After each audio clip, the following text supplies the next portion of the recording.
Friday, the 4th of May, about 20 to 9 at night.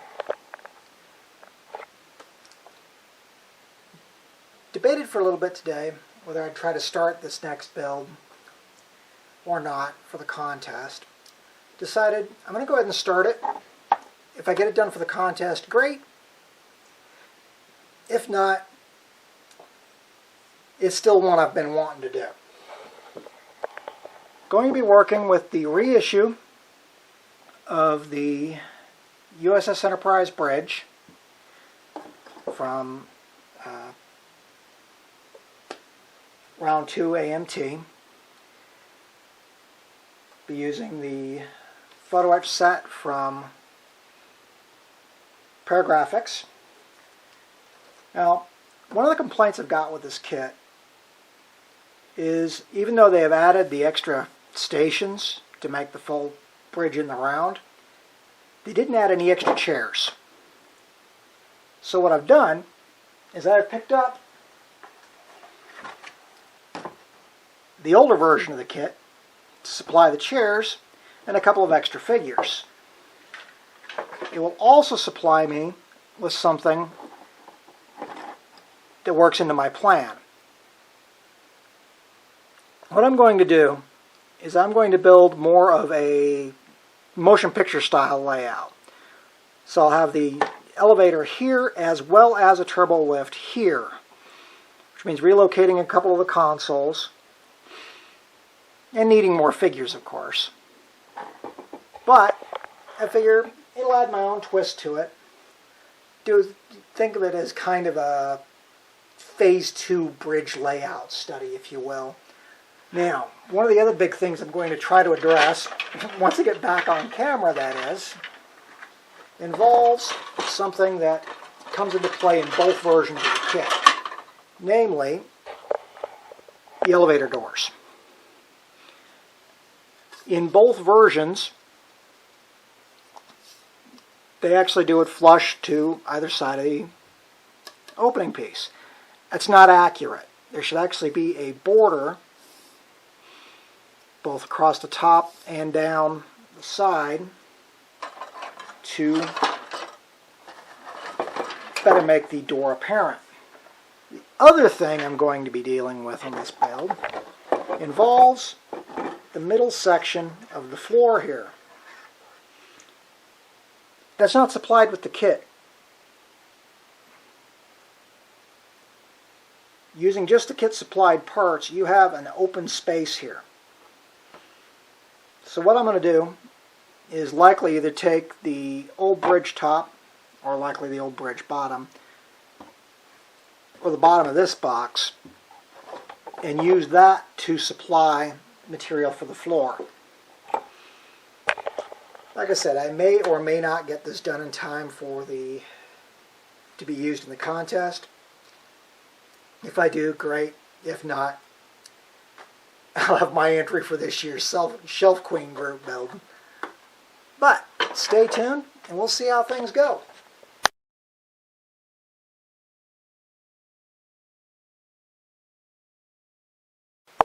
Okay, apologize for the slightly off-kilter angle here, but the size of the project kind of precludes actually working on the workbench with it.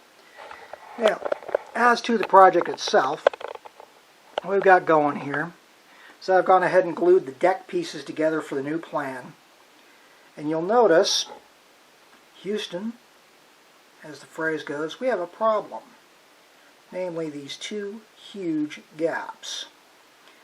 Now, what I'm basically going to wind up doing here is I'm not going to mess around with it. I'm just going to go ahead and fill these.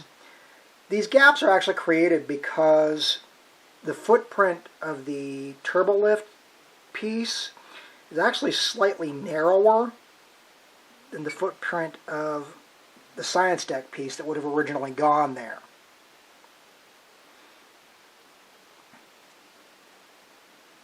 So, you wind up with a gap. The other thing I've realized today is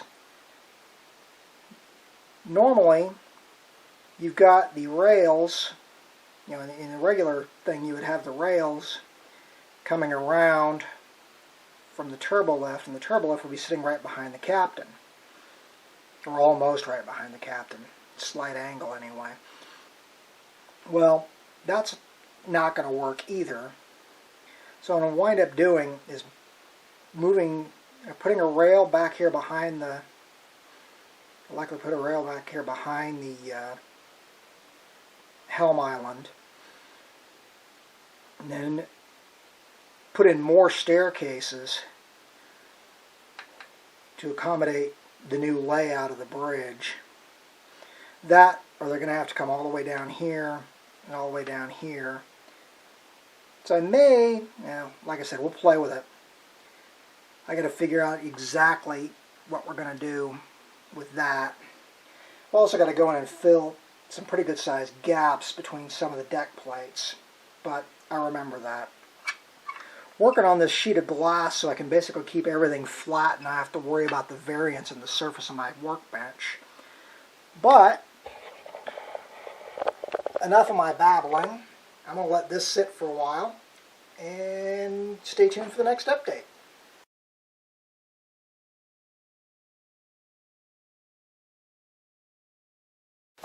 Alright, real quick update here.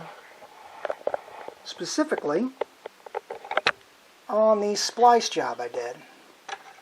Having the spare deck panel, because I'm using a dual turbo lift, I went ahead and measured and cut fillers to make this panel, this deck piece, span the hole. Now, with that in place, I can start working on the rest of the build, if you will. Namely, working on things like filler panels and the finish of the turbo lift. But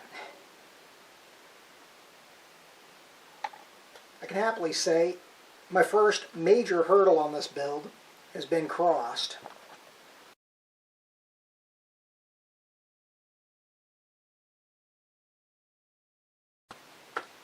Alright, actually sitting down now, because what I did today, I could actually do at the bench. What you see here is me taking advantage of the templates that Paragraphics supplied for placing the various control panels, or the various etch panels on the actual consoles. What I did is I photocopied them onto just some regular typing paper, cut them out, took some Elmer's glue and glued them into place on the various parts. After removing the necessary surface details, I also went in on both turbo lift panels and trimmed out the actual door open. After lining where the floor level would be, trimmed out the elevator door openings just to make it look a little better, because the actual elevators, the actual turbo lift doors didn't go all the way to the ceiling. They actually had a trim piece and it didn't fill the opening flush. So just some trim to make that look a little better. And it turns out I'll actually have to swap the two turbo lifts, because this is actually the one I was going to use on the side that has the detail pieces. So no biggies there.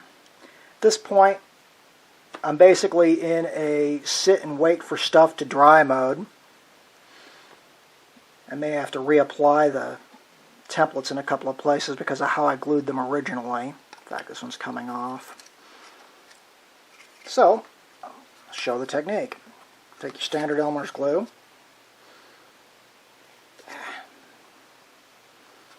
Open it enough that it'll actually flow out of the bottle.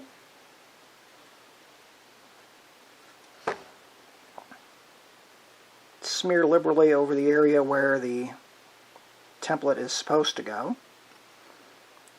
Get the glue out of any details it may have gotten into. place template. Make sure you don't have any glue on the fingers you're using to press, and just press it down into place, making sure to get all the excess glue out from under the template, while at the same time leaving enough to actually glue it down to the console. I realized I was off camera as I was doing that, but there we go. At this point, next step on this one is to actually start applying the etch, which I am not going to demonstrate because I just got a lot of etch work to do. Stay tuned.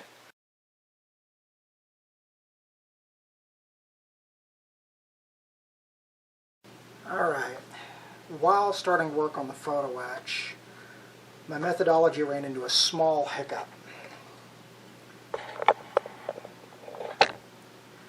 So I was working on installing the panels that go on top of the templates, ran into a problem. I wound up having to try to move that panel. As you can see, it's still not quite on spot, but it's going to have to do at this point. But my point, or the reason I'm doing this, is the templates, if you just glue them down with the Elmer's glue, they're going to come up. So what I've gone and done with the rest of these is taken the Tamiya Thin and literally just painted over them. At this point, they're pretty much part of the plastic now, which is good. So it'll make putting fiddly bits like this grill piece, that goes for the red alert, into place on the template a lot easier. Just figured I'd give you guys a heads up on that, so that you don't run into the same problem I did.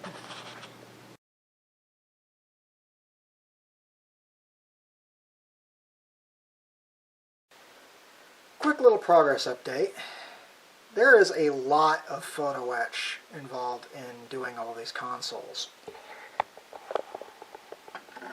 I have started using Grendel's technique with the toothpick and a little blob of poster tack to help get the panels into position, especially these smaller pieces like the switches.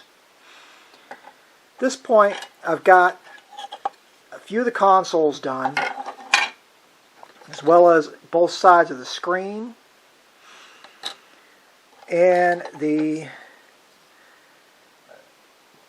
etch on either side of the main turbo lift. I still have to do the science, engineering, and communications consoles, as well as the helm and the chair, and the chairs. I've also gone in, cut out a chunk of the box lid. Of course, first I glued it to the box lid, and then I cut it out for the finishing floor. So I've got somewhere, for these people to stand other than the middle of nowhere. Next time you see me, I'll probably have at least the console etch done. But slow progress, but it's going to pay off in the end.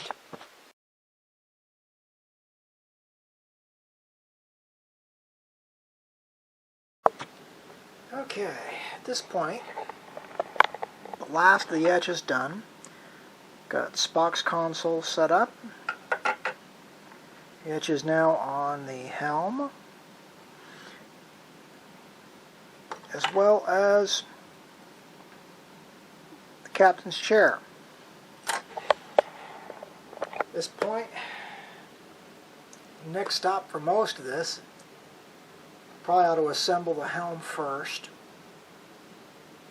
and the chair, but preliminary paint is probably going to come up here real quick.